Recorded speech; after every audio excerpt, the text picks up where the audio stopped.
A betamax tape where zombie Ronald Reagan hints at 9/11.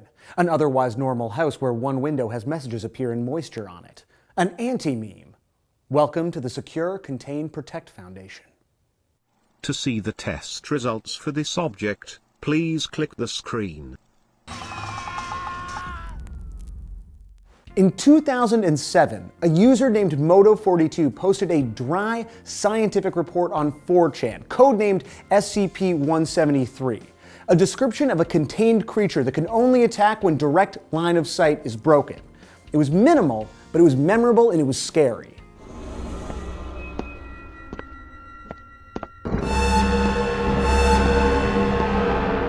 SCP-173 became the foundation for the Secure, Contain, Protect Foundation. Inspired by the initial report, an SCP wiki was created to catalog various paranormal goings-on, from creatures to coffee machines.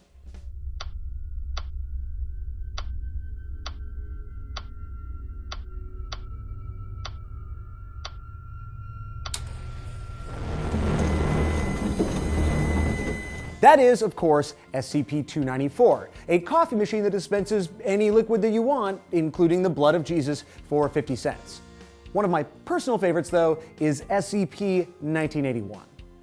At 19 minutes and 59 seconds, Reagan says, further consensus had proven that over half of all Americans still hate, eaten whole by void, the emptiness, the sadness, the blackness, the darkness. Basically, Reagan falls apart while delivering an incoherently paranoid speech that changes every time you watch the betamax tape, so it's both spooky and political. But most SCPs are just spooky, or at the very least, super unsettling. They're like the extremely dry cousin of creepypastas, which the Daily Dot so succinctly describes as the internet's campfire stories. I was at a sleepover with my friend Devin when I heard a very familiar whisper. "Oh, hello, little boy. Long time no see." Creepypastas are increasingly well known by non-internet dwellers thanks to the real-life incursion of the Slender Man myth. But basically, a creepypasta is a copy and pasted scary story that's circulated online. It's a riff on the term copypasta, and it can be written and then modified by just about anyone. But the SCP Foundation has rules. Before today, I didn't know what an SCP was. Not just any schmuck can add to the SCP Wiki. You have to apply. You have to demonstrate knowledge of the Foundation and an ability to write creatively within its rigid style. Several people apply to be SCP agents every day, and the mods keep the quality of new entries high. I mean, not anyone can just write about a stairway to hell. As the subject moves forward, the flood lamp illuminates a face located approximately at the bottom of the flight. SCP-087-1. It appears to be the same size and shape as a human head, except it is lacking a mouth, nostrils, and pupils. The face is completely motionless, but is making direct eye contact. Secure, Contain, Protect, more than just a paranormal Lynchian creepypasta project, is actually a very modern piece of collaborative fiction. Every agent is adding to an expanding, connected universe, and it follows a story literary tradition. Just ask this dude and his cat.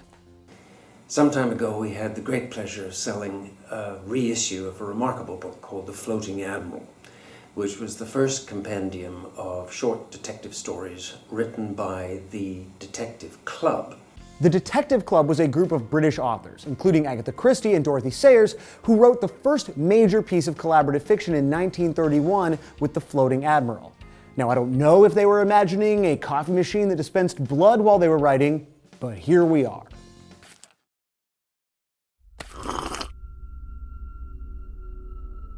Since The Floating Admiral, collaborative fiction has come in many forms, from the more traditional approach of the Detective Club to the SCP like A Million Penguins, which was written collaboratively via its own wiki and backed by Penguin Books. Ultimately, not spooky enough for me.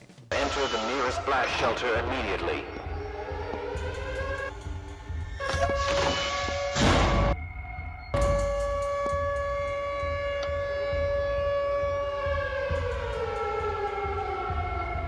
The universe of Secure, Contain, Protect keeps expanding, from fully realized fiction to video games to an attempt at a real-life haunted house.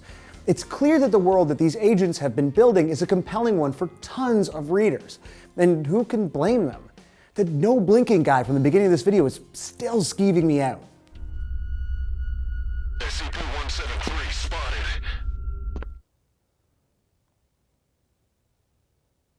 Okay.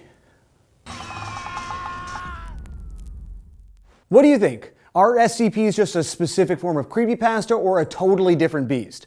Do you have a favorite? Let me know what you think in the comments. And don't forget, we're doing our very first This Exists Halloween marathon on October 17th with every Friday the 13th movie. We're gonna raise some money and send some kids to camp, so check out a link in the description and be sure to subscribe for new episodes of This Exists every week.